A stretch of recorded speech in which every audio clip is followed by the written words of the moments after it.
Good morning students. महर्षि Gautam senior secondary school रतनाडा में आपका स्वागत है।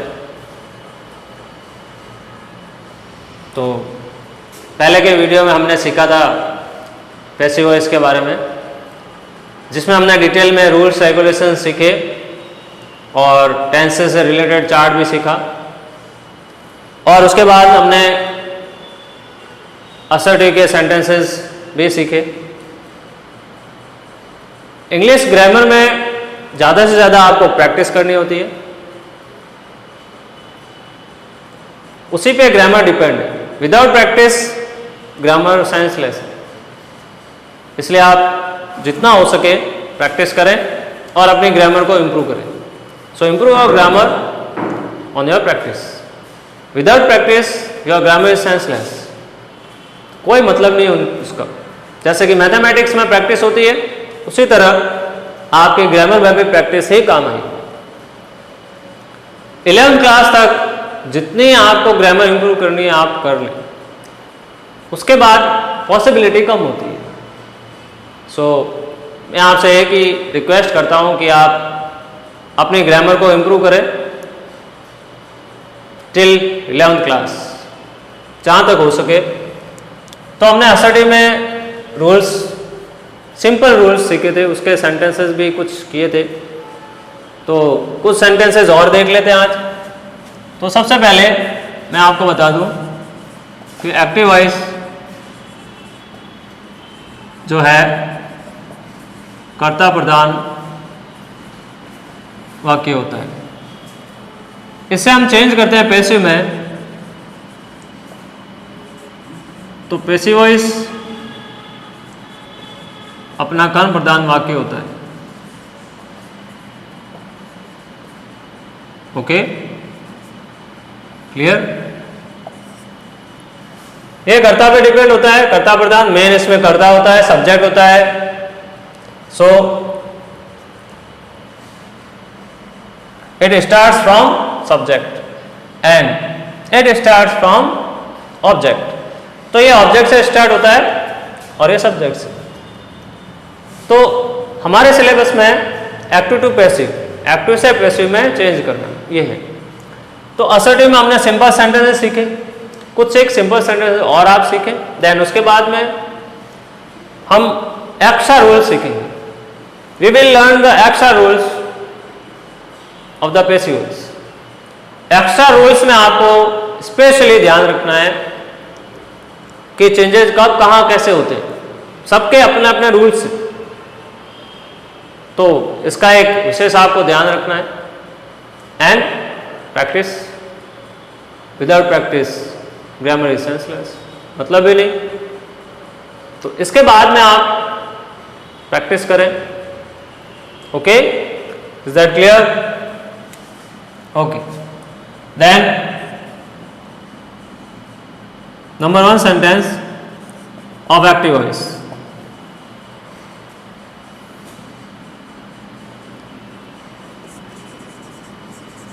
You can win this match. Okay. Second sentence is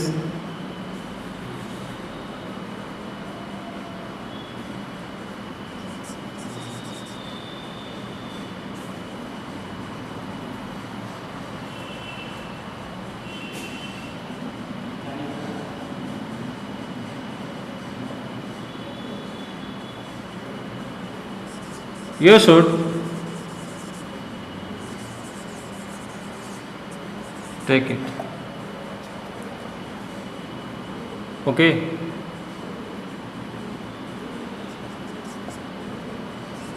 And I have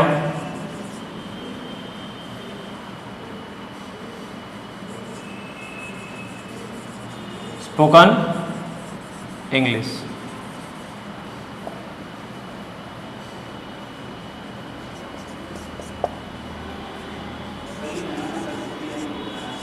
She is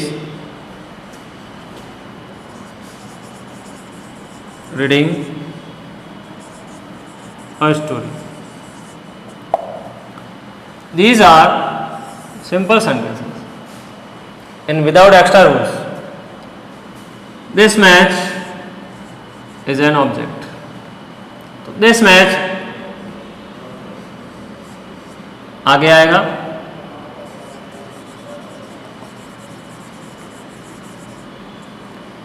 then modal can, modal change होता है, modal के साथ लगता है पैसिव में be, so can be. Be के बाद में आती third form can be won, you पीछे जाएगा बाय यू। ओके, तो ऑब्जेक्ट आगे रहता है, सब्जेक्ट पीछे जाता है और बाय से कनेक्ट होता है। क्लियर? बीच में जो है वो हम टेंस के चार्ट के अकॉर्डिंग देख लेते हैं। जैसे कैन है तो कैन के साथ बी लगता है और थर्ड फॉर्म आती है। एक हमने डिस्कस किया था थर्ड फॉर्म के बारे में, we can't passive voice without third form of the verb. बिना थर्ड फॉर्म लिखे हम पैसिव नहीं बना सकते, इसलिए आपको थर्ड फॉर्म भी आनी चाहिए। तो इससे यह पता चलता है कि हमारा जो ग्रामर का, इंग्लिश का जो बेसिक है वो परफेक्ट होना चाहिए, क्लियर और स्ट्रांग होना चाहिए। नेक्स्ट, इसमें आपकी वर्ब है टेक, तो इससे रिलेटेड आपका ऑब्जेक्ट है इट।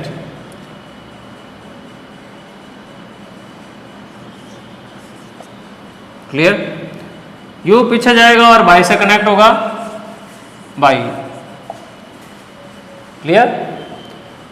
मॉडल, मॉडल के साथ किसका यूज करेंगे? बी का। एंड थर्ड फॉर्म, तो इसका फॉर्मेशन जो मैंने लिखा था वो क्या था? इसका फॉर्मेशन था ऑब्जेक्ट प्लस हेल्पिंग वर्ब और modal plus be, been, being, third form and by. Okay, ये था। तो इसी पैटर्न के अकॉर्डिंग हमें चलना है और इसमें जो जहां आते हैं उसका यूज करते हुए हमें सेंटेंस बना लेना है। क्लियर? नेक्स्ट हम देखेंगे आई हैव स्पोकन इंग्लिश। इसमें आपकी मेन वर्ब है स्पोकन, तो इससे रिलेटेड ऑब्जेक्ट कौन सा हुआ? इंग्लिश। तो सबसे पहले ऑब्जेक्ट जो इंग्लिश है यहां आ जाएगा। ओके, देन उसके बाद में हेल्पिंग वर्ब और मॉडल, तो यहां हेल्पिंग वर्ब है हैव, तो हैज और चेंज किस में होते हैं? Has been, have been. English के लिए हैज बीन। क्लियर? देन उसके बाद में ये बीन आ गया, third form, third form spoken by, I का क्या हो जाएगा? Me, because I is a pronoun. Okay, so we will change the pronoun in the passive voice, but noun is not changed in passive voice। noun को change नहीं करेंगे but pronoun change हो जाते हैं। क्लियर? सो आई का me, she is reading a story, a story,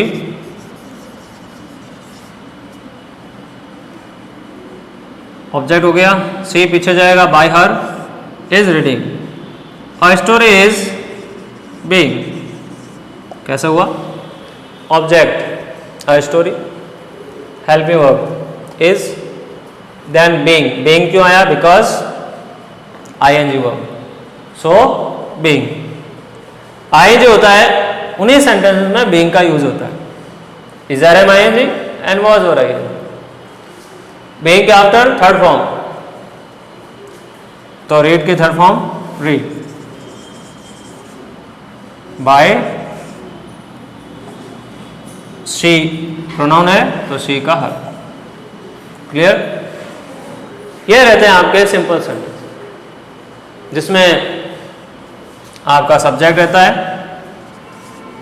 object रहता है, और बीच में टेंस के चार्ट से related verb, helping verb, main verb ये रहती है।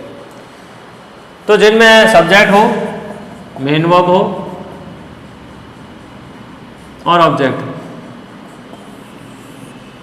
ये आपके सिंपल असर्टिव में सिंपल सेंटेंसेस इनको कहेंगे। इसके बाद में यदि हम एक्स्ट्रा रूल्स देखें तो जैसा कि मैंने आपको उस दिन एक डबल ऑब्जेक्ट के बारे में बताया था, वहां से हम स्टार्ट करते हैं। तो सबसे पहले हम देखेंगे डबल ऑब्जेक्ट।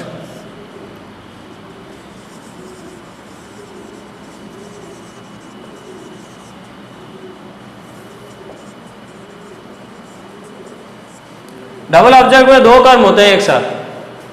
तो ये तो अपना सिंगल ऑब्जेक्ट के थे, जिसमें सिंगल ऑब्जेक्ट थे। अब किसी में दो ऑब्जेक्ट आ जाए एक साथ, तो उसको हम कैसे करेंगे? तो उसके लिए आप पहले पैटर्न देख लें पैसिव का।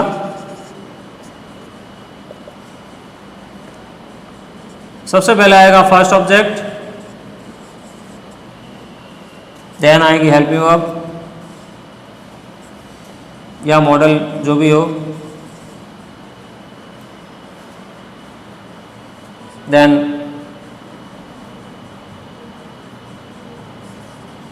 बी, बीन जो भी आता हो, फिर थर्ड फॉर्म। इसके बाद में आएगा आपका second object, then by. Okay, ये रहेगा आपका पैटर्न डबल ऑब्जेक्ट। अब इसके सेंटेंसेस आप देखें।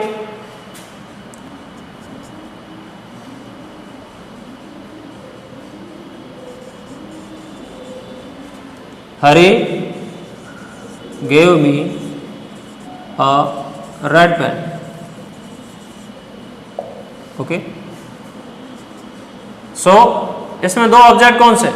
Number 1 me, number 2 a red pen। अब इसको first object and second object. Hari gave me, Hari ने मुझे दिया, क्या दिया भाई? a red pen। हरी ने मुझे दिया, मुझे ऑब्जेक्ट मी, क्या दिया? a red pen। So a red pen is also an object, and first object is me and second object a red pen।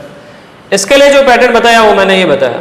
तो फर्स्ट ऑब्जेक्ट मी, तो जब आई का मी होता है तो मी का क्या होगा? आई। क्लियर? देन गेव, गेव कौन सी फॉर्म है? Second form. सेकंड फॉर्म किस में चेंज होती है?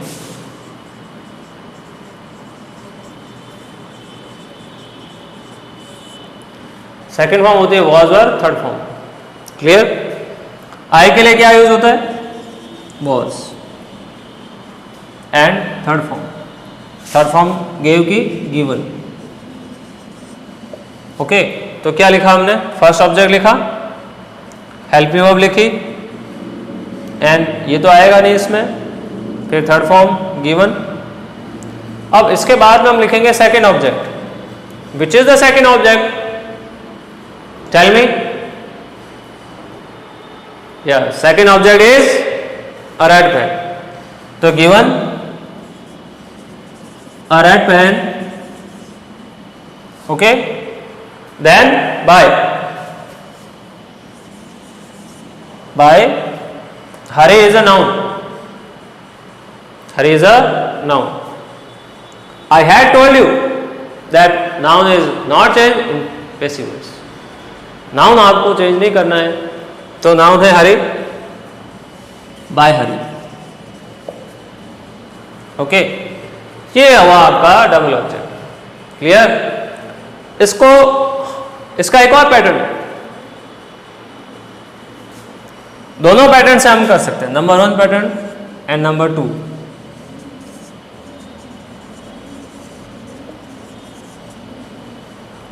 सेकेंड ऑब्जेक्ट को भी हम आगे ला सकते हैं।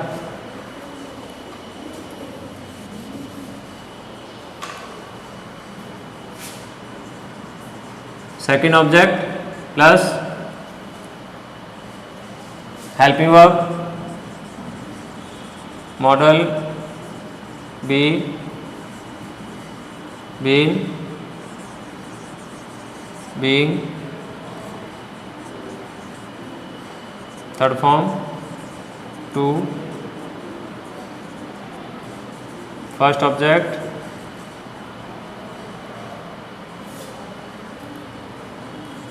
And bye.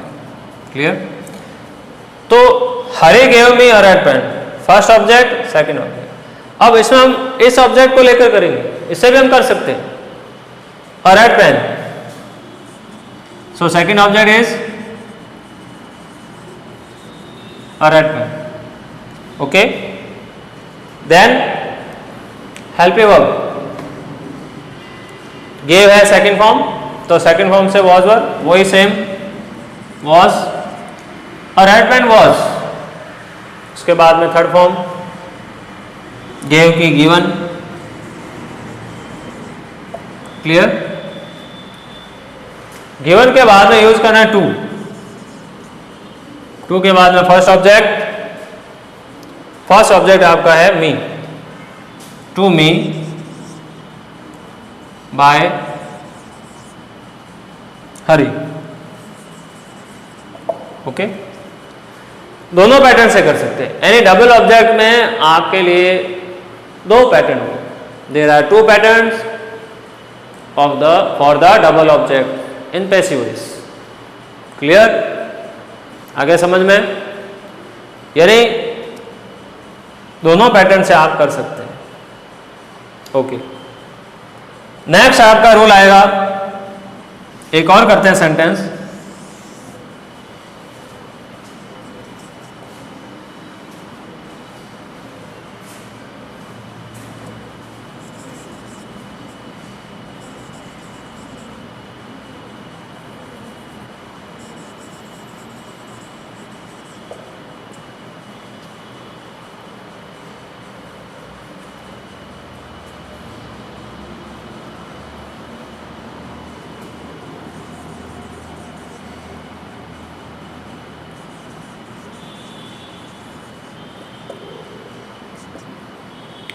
First object and second object, तो हिम को आगे लेंगे, ही, ये आपके second form, second form change होती है वॉज वर में, ही वॉज। अब third form he was taught, third form के बाद second object English by him,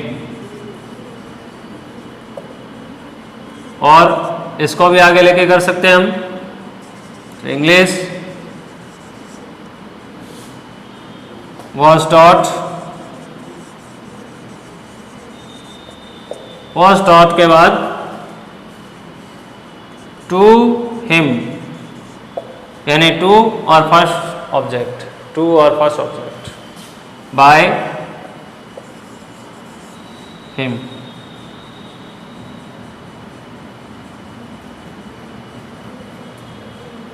okay, clear? ये आपके डबल ऑब्जेक्ट के सेंटेंस रहेंगे। ओके,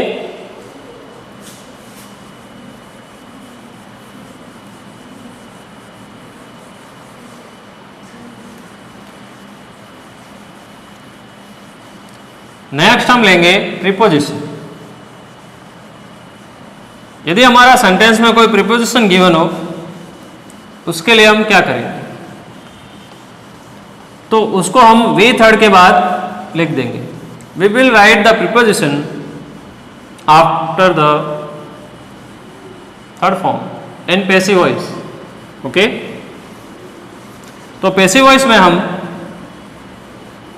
प्रीपोजिशन को थर्ड फॉर्म के बाद में यूज लेते हैं।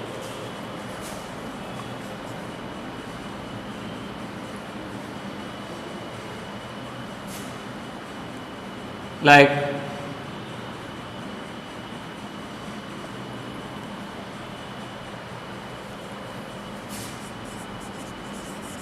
preposition is used after the third form.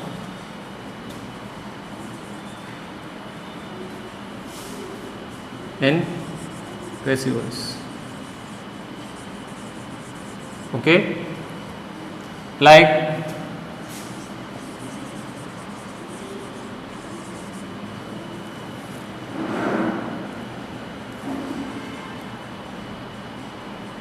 I laughed at your friends. Second sentence is she looks after her grandmother. Okay, इसमें प्रीपोजिशन गिवन है, फर्स्ट सेंटेंस में एट एंड सेकंड में after. Okay, इसको हम passive बनाते समय third form के बाद यूज करेंगे। योर फ्रेंड्स, ये ऑब्जेक्ट है तो आगे रहेगा।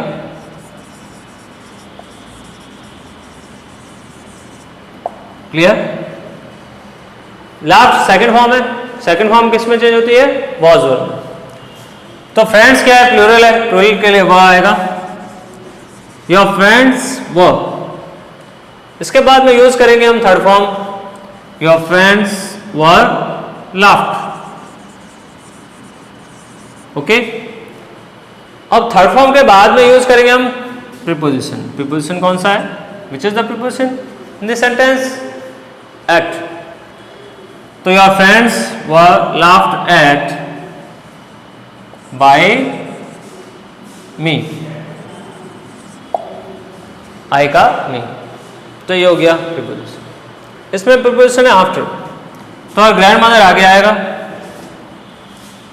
काफी बच्चे हर का सही कर देते, तो बेटा यह है हर ग्रैंड मदर, इसको अलग नहीं करना। उसकी दादी तो उसकी रहेगी, अलग नहीं करना। तो हर का कोई सही नहीं करेगा, हर ग्रैंड मदर एक साथ रहेगा। ओके, तो हर grand mother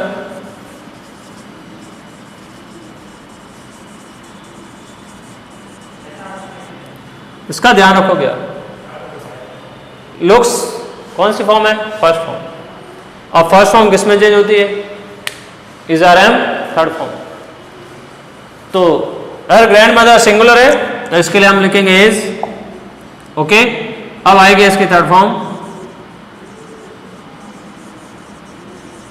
looked. Third form के बाद प्रीपोजिशन आफ्टर। ओके, से पीछे आएगा तो बाय हर। ये आपका रहेगा प्रीपोजिशन का एक्स्ट्रा रूल। तो ये आपका हुआ डबल ऑब्जेक्ट, डबल ऑब्जेक्ट के बाद हुआ आपका प्रीपोजिशन का। अब नेक्स्ट आपका आएगा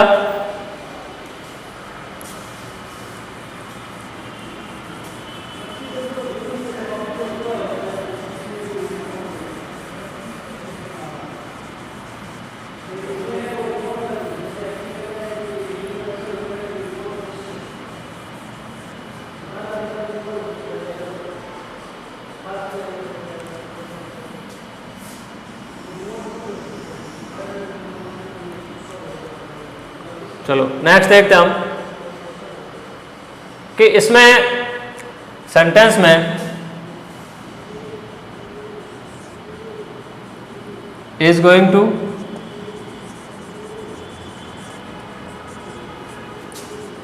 are going to,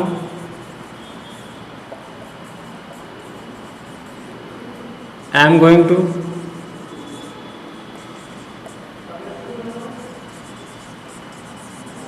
was going to and were going to, ये हो। ये यदि एक्टिव वॉइस में हो तब इसका पैसिव कैसे चेंज होगा? कि इन सबके बाद में हम क्या करेंगे? सबसे पहले तो हम लिखेंगे ऑब्जेक्ट, इसके बाद आपकी हेल्पिंग वर्ब जो भी गिवन है इसके बाद में आपका फिक्स है गोइंग टू, फिर आपका फिक्स है be, then third form, then by, then जो भी आपका गिवन है। अब एक सेंटेंस है, my father is going to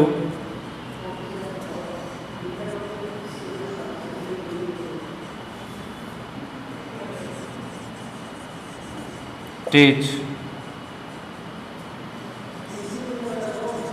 Urdu. Okay, तो इसमें आपकी आइडेंटिफिकेशन क्या बनेगी? इज गोइंग टू गिवन है, इसलिए हमारा ये इससे रिलेटेड सेंटेंस है जिसमें हम इस पैटर्न को यूज करेंगे। तो सबसे पहले आपको क्या आइडेंटिफाई करना है कि ऐसा क्या गिवन है कि हम पैटर्न ऐसा लगाएं कि हमारा सेंटेंस जो है वो करेक्ट हो जाए। तो हमारा गिवन है इज गोइंग टू, तो इस टाइप का है। तो पहले ऑब्जेक्ट आएगा, object Urdu, then is going to है तो उर्दू के लिए इज, तो Urdu is, then going to,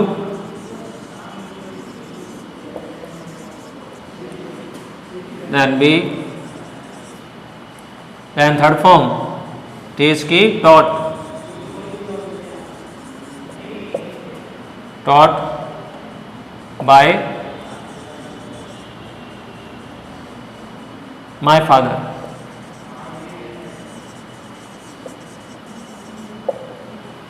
okay, ये रहेगा आपका गोइंग टू का सेंटेंस। तो जब भी गोइंग टू से रिलेटेड सेंटेंस आए उसको आप इस तरह से करो।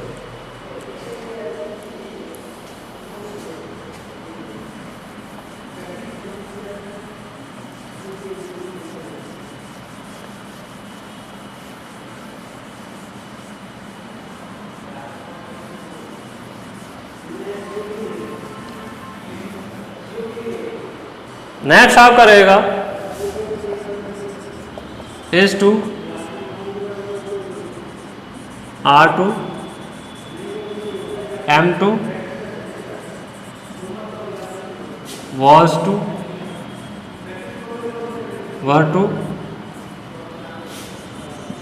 Has to, have to.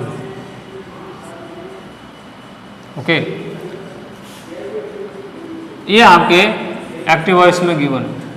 तो इसका पैसिव कैसे बनाएंगे? ऑब्जेक्ट,